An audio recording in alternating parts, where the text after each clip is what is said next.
G'day, ZiggyD here, and welcome to my guide to Merlin the Wizard in Gauntlet. Merlin is the hardest class to learn by a good margin, I think, in Gauntlet, but he's also the most fun. He's got 9 total unique spells compared to only several abilities for each of the other characters, and learning each of these skills and when to use these skills and how to use them, as well as just how to play the character in general and what strategies to use both solo and in a party, is quite a lot to pick up. But once you sort of do get the hang of him, once you start to understand and unlock a few of these secrets about each of these skills, he becomes one of the most contributing characters, I think, in a party. He becomes someone that can contribute crowd control, slowing, single target DPS, massive AoE damage. He's got a tool pretty much for every situation. He's also incredibly viable in solo. I think a very, very powerful class and very, very fun to play. So, in this video I'm going to go over the basics of how to play the class, and I'm going to go through each of the abilities in a bit of detail and say in what situations they're useful and how to use them. So the first thing I want to go through before I forget is some relic recommendations for Merlin. Now, I've tried out 3 of the relics so far and had a bit of a good look at the other ones. Some of my party members have tried some of the other relics, and a lot of them can be a little bit useful, like for example Siren's Loot is always going to be useful.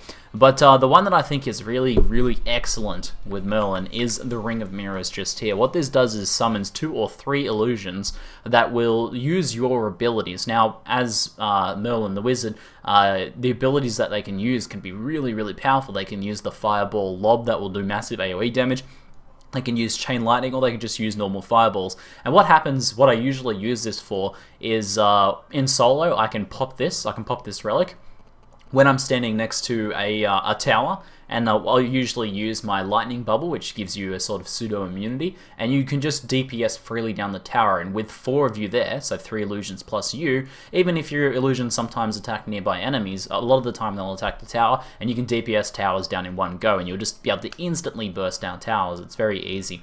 The other one I really like for in parties is the Chaos Amulet, which drops a sort of a decoy amulet that everything, it's like a decoy totem thing that all enemies will go towards. As long as you can defend this, and either Merlin or one of the other players can defend it, monsters will keep going for it until its duration expires. So it's very powerful in kind of crowded, out of control rooms, like those rooms with 3 different towers in them.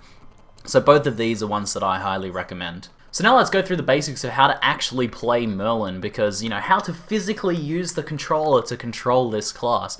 Now, you can play him with mouse and keyboard. I've had a look at the bindings, and I would probably suggest you going with some sort of customized binding that's comfortable for you, but I think out of all of the classes, he's the one that's going to play the best on the controller, on the gamepad. So I'm using just a normal Xbox 360 controller, and I think it works excellently. The speed at which you can cast the spells on a gamepad, I think, is way better than a keyboard setup, and a little bit easy to learn as well. But maybe you could find a keyboard setup that would work well for you. But he plays excellently on the controller, and I've been playing him for about 20 hours now on the controller, and I've had a great time with it. So, the way Merlin's spells work, you have the top 3 buttons here on the controller, X, Y, and B, and those are each a different element. So, X is an ice element, B is an electricity element, or lightning element I should say, and Y is a fire element. Then combining these together, so you need to press 2 buttons to cast any spell in the game. Combining these together in different ways will give you different spells, and for 9 total spells, you know, 3 times 3 equals 9. So the way this works is you have XX for a laser, you have XY for Glacial Cascade. I dub it the Glacial Cascade. I invent names for most of these spells, so you'll have to deal with that. We have the Teleport for YX, so you can go XY or YX. YB gives us a Fireball Lob, YY gives us a normal Fireball, BY gives us a melee electricity attack, BB gives us a pseudo-immunity bubble here, a lightning bubble I guess, and this one here gives us slow bubble, so that's a slow time bubble, which is XB, and then BX, so across the other way, is Chain Lightning, which you can only really see against mobs. So the way you want to cast these spells, to cast them really quickly, because you need to change spells rapidly during combat. Like, just sticking with Fireball the whole time is not enough. You need to be able to freeze mobs, you need to be able to lob a firebomb on them, you need to be able to put a slow time bubble out, maybe throw out another freeze again when that cooldown's off, switch back to this one here, maybe quickly pop a melee and then go back to fireball. You need to be able to, and maybe even teleport and pop an immunity bubble in an emergency. You need to be able to rapidly rotate between these spells depending on the situation you're in, and a good wizard's going to be able to always get his good cooldown skills out and also always use the appropriate skill for the situation that he's in. And you'll be able to survive some pretty crazy situations and be able to contribute a lot to your party if you can do this. So the key to doing this, I think, is to use like a sliding method. If you're pressing the buttons one by one, it's going to take quite a long time to actually cast these. So the way I actually cast these spells or select these spells is I use this sliding method just here, which I'll try and demonstrate for you guys. So essentially, let's say I want to teleport. I slide my thumb down like that across the two buttons. I can then instantly flick across like that. So now I want a fireball, I slide across like that. Want a slow time, I slide across to the left like that. Want to go to chain lightning, I slide that way. I fail. There we go, I slide that way. So it's about this like kind of just like quick slide across. Instead of going tap tap, it's slide across. And then you can do it in one motion. So think of the controller, and this helps with learning where the spells are located. So you've got 9 spells to learn. It can be a bit tricky to try and remember those combos. If you remember them in terms of little arrows, it gets a bit easier to remember. So it's pretty easy to remember the double tap ones. So you have to double tap to get those out. You know, normal fireball, for example. Those are nice and easy to remember. But the rest of them you remember as like, okay, arrow up, diagonal right, like that. So this arrow, this finger movement gives you Glacial Cascade.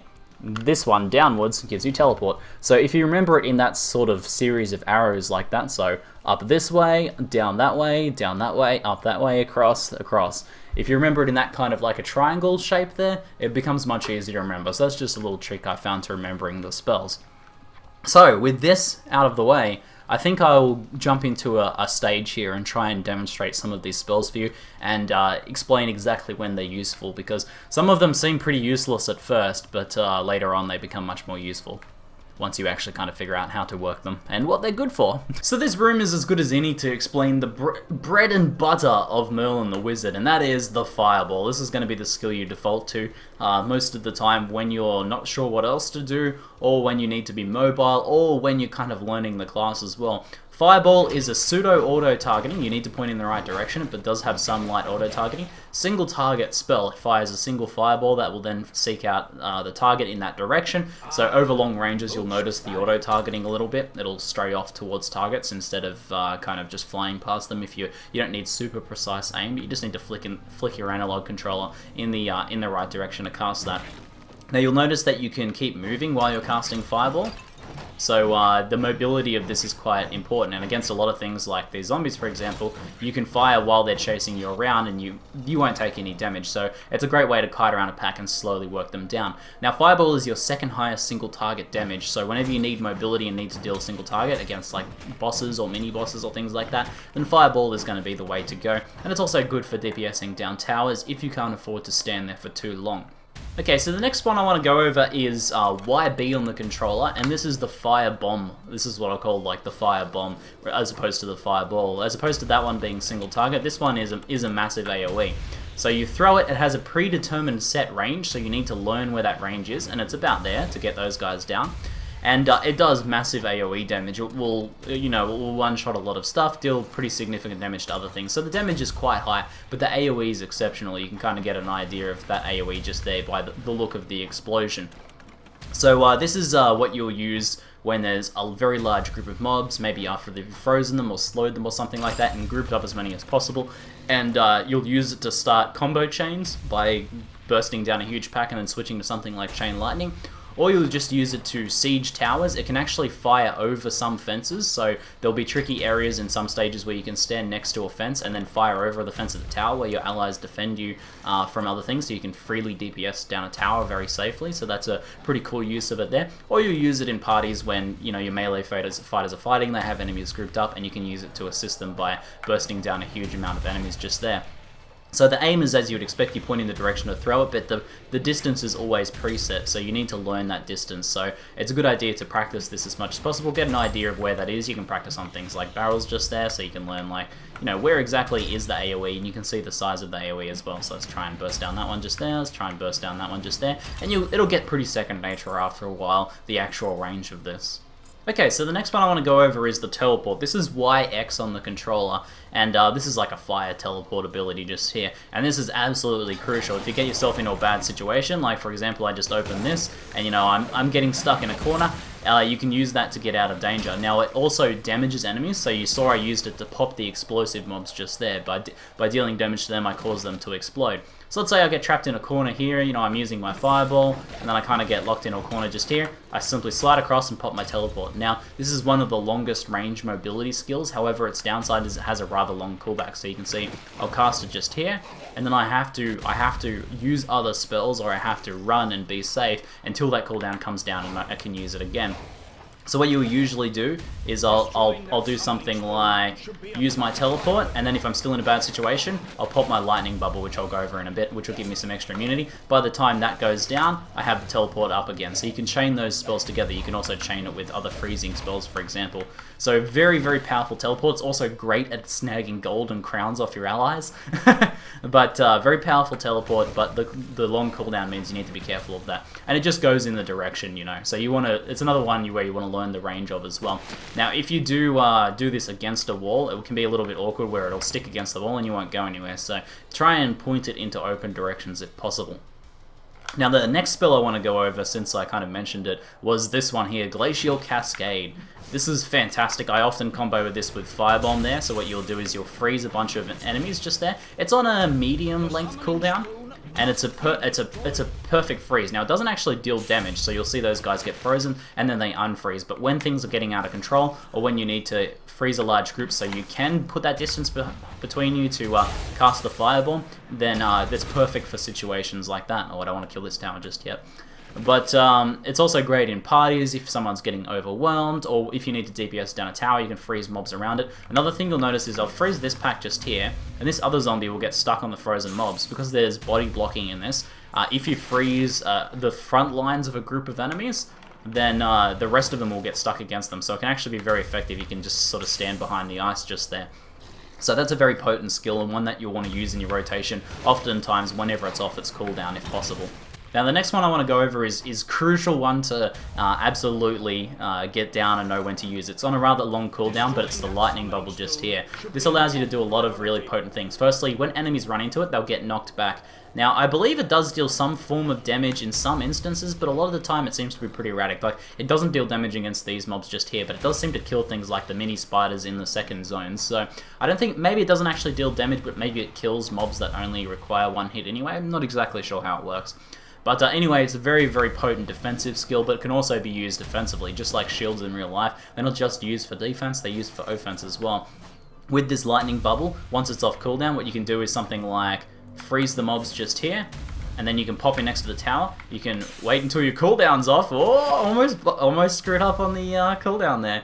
You want to move in, you pop this, and then look at this. I have free DPS on the tower. I can switch to my fireball, I can switch to my laser, and I can attack the tower freely. I don't want to attack it now because I don't want to destroy it for demonstration purposes, but as you can see, it gives you free DPS. It's also great, as I mentioned, when you use your teleport and you're in trouble, you switch to your lightning bubble to get out of trouble. Just remember that both of those skills have reasonably long cooldowns, so it's something you need to use sparingly so that you can use it in emergencies. And then it can also be used to you know, save your teammates in bad situations as well if they're being chased by things. Okay, so the next ability I want to show you guys is the Lightning Pulse. This is the wizard's, I guess, most melee ability. Unfortunately, compared to other classes like the warrior and the Valkyrie, is quite a long cooldown, so it can't be used to endlessly chain stun mobs. And you'll notice it has a powerful knockback as well. It does a bit of damage. It's not a huge amount of damage against higher health targets, so yeah, like I deal almost no damage to that guy just there, but it'll kill these ones that usually die in one hit anyway.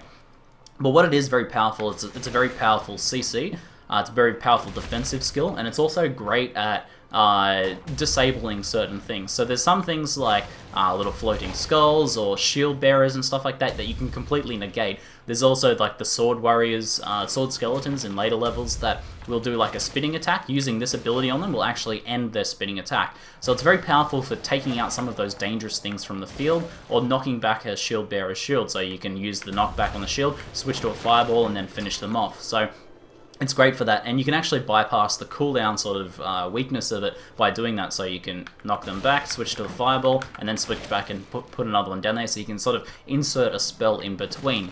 So this is a pretty powerful one. Usually I'll use it as enemies are closing in on me, so I might be fireballing them, maybe I'm getting into a bit of a bad situation. I'll use them to knock some back, and if they're higher health targets, like some of the ones in the later levels that won't die from a couple fireballs and you're getting yourself into a bad situation, that knockback can certainly save you, because you can see it throws them a great distance just there. So it's an excellent utility skill. It's one that it took me a little while to sort of figure out the use of, but once I realized it actually ends some enemies' abilities, then I realized it was actually quite powerful. It's also fantastic at destroying crates, so I often use it for that.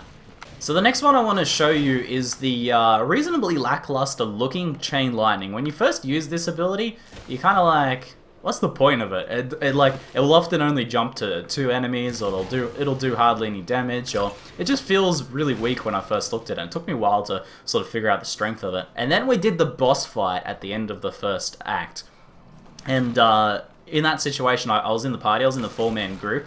And there was all of my allies had died, right? And you know, we'd gotten a lot of progress. We didn't want to lose it, so we're like, try and farm up some resurrect coins, so you know some of our allies can resurrect. And I was trying fireballs. You know, you get 1 kill per shot, so you keep your chain going very slowly. It takes a long time to actually get anywhere. But then I switched to Chain Lightning at the suggestion of one of my viewers, and I noticed this thing is actually insane at getting kill chain bonuses. So this is the ultimate farming skill. Now the way it works is it'll chain to enemies, but only really in a straight line. So you'll notice that enemy was right next to the other one, but the lightning jumped to the one that was directly behind him. So what you really need to do, and I'm going to open this for this, I need to actually get the key, so let's go teleport up there and get it. That was a fail teleport. Oh man! Alright, let's kill some of these guys. So you actually need to have mobs lined up to be able to get the full use of it. So let's open this just here, and I'll try and line up some of these guys. See that line just there? It jumped many times. So this is very powerful when enemies are lined up. So what you need to do is you need to kite them around in circles, group them up as much as possible, get them in a line with these slow-moving enemies like this. It's pretty possible to do that, and then focus on your positioning. So they'll chain across all of those. So when you're doing that, it's insane at keeping up massive chain bonuses. When you've got like 2 spawners in a room, you're running around in circles, there's a massive group of enemies, you can get massive chain bonuses and really boost your score doing that, and also farm those resurrect coins quite easily using that method. Now the next one is probably one of the best party-oriented skills the wizard has, and your party, if you use this like whenever it's off cooldown, and if you use it right, your party will love you so much. It is the slow time bubble. Now this is on a massive long cooldown, and I completely whiffed it just there. You can see the cooldown's not even a third done just there, but you'll see it's a very potent slow. This makes it much easier to kill enemies, to DPS down towers, and that's primarily what you'll be using it for. Is you're doing something like this. I usually open up with the Glacial Cascade to buy me time to cast it, and then I'll cast it right on the tower.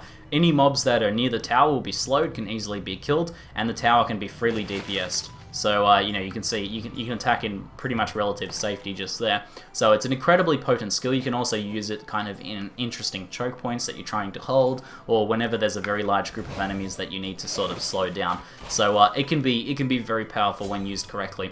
Now the thing to know about it is, in addition to the very long cooldown, it also has a very long cast time. So if I use it right here, I'm gonna get hit. So sometimes they'll even hit you before you have a chance to cast it as well. So you need to buy yourself time, and the best ways to do that are either the Lightning Bubble, which gives you plenty of time to cast it, or your Glacial Cascade. Both of those will buy you the time you need to cast that spell. Otherwise, you're going to need to kill off some enemies, and then essentially be able to buy yourself some space there as well. So before I move on to the final skill, which is pretty niche, I'll go over sort of just a combination of how to, you know, DPS down a tower. I'll do things like this. I'll chuck down the Glacial Cascade, I'll chuck down the Slow Time Bubble. If I'm still in danger, I'll put down this just here. You can even pop your Relic just there to get the extra guys to DPS down, and then you simply go hand using either Fireball or the final skill, which is the Laser Beam or the Diamond Cutter, which it kind of seems like. So this is your double X skill, this is your ice skill, and this is one that you'll use the least out of all the skills. Now it is your highest single target DPS skill, but as you can see it leaves you completely immobile, and it takes time to charge up, and it's also very slow maneuvering, so against bosses that jump around it's pretty useless. The only really thing I've found that it's useful for is DPSing down towers and DPSing down the heart in the boss fight at the end of the chapter. You get right up on top of it, charge up your laser as it's spawning, and then use your laser to finish it. So even against like normal mobs like this, it's like pretty difficult to actually use correctly, and it takes time to actually reach its full DPS. So not really useful for your normal sort of PvE combat. But what it is useful against is when you have that bubble up and you're on that tower and your allies are keeping your enemies off you, you charge this up and you'll absolutely destroy that tower. So you'll see it starts off very thin, and then it builds up, and it builds up full strength about after 3 or 4 seconds, I think. Maybe it's even 5 seconds. It takes quite a long time to reach full strength, but once it does, it's much higher DPS than fireballs. So you need to make a decision. Do you have the ability to be immobile? Do you need as much DPS as possible, and do you have the time to build it up? Because if you don't have the time to build it up, then you're just better off fireballing. A lot of the time, you'll just go into your bubble and you'll fireball, because you know by the time the bubble ends, you need to move out of there. And if that is the case, the laser's not used for it. But if you've got party members keeping things off the tower, you've got your slow time bubble up, you've got things frozen, you've got this bubble up, and you're in full safety, and then you want to DPS down the tower fully yourself, and there's no other mobs in the way because it does get body blocked by other mobs, then you want to use the laser. So it's pretty niche, but powerful when used correctly against towers. And let's see if we can swing it around just in time. There we go. So, the only other thing to go over is what you've noticed on my Merlin, my wizard just here, is that you've probably noticed a little bubble around him. If you've just started playing Merlin, you might not notice this, because it's actually his ability that's unlocked through masteries by taking damage. And as you take more damage as the wizard, you'll unlock the ability to generate this bubble faster. Now this happens automatically, but what it does is, if you don't take damage for a set amount of time, so at one of the tiers it's 20 seconds, if you don't take damage for 20 seconds, you get this immunity bubble. This will actually protect you from the full damage of one attack. It seems to work against just about everything, but I can get hit by something, it'll pop the bubble, and I'll take no damage. And then as long as I don't take damage for the next 20 seconds or so, the bubble will actually respawn again. So this is very powerful. It doesn't prevent you from dropping the crown, unfortunately, but it's very powerful if you play the wizard well, which if you're using your CCs, if you're using this defensive bubble just here, all of this will buy you a lot of time to be able to actually respawn that bubble. So as long as you're using your CCs, and if you're playing solo, it's fantastic. You'll often never need chickens, because you'll only take damage once every 20 seconds anyway if you're using all of your crowd control perfectly. Then so you see it's quite easy to get that bubble to spawn again. Otherwise you can just run around for a bit until it spawns. So very potent, and it's one of the things that I think really makes Wizard super powerful for solo as well. And probably one of the ones that it'll be the class that I use to take on the unfair difficulty soon as well. So hopefully you guys found this useful. Bit of a longer video, but hopefully it's got the detail you need to be the MVP of your team as Merlin the Wizard. Anyway, that's it for now. I'm ZiggyD, and thanks for watching.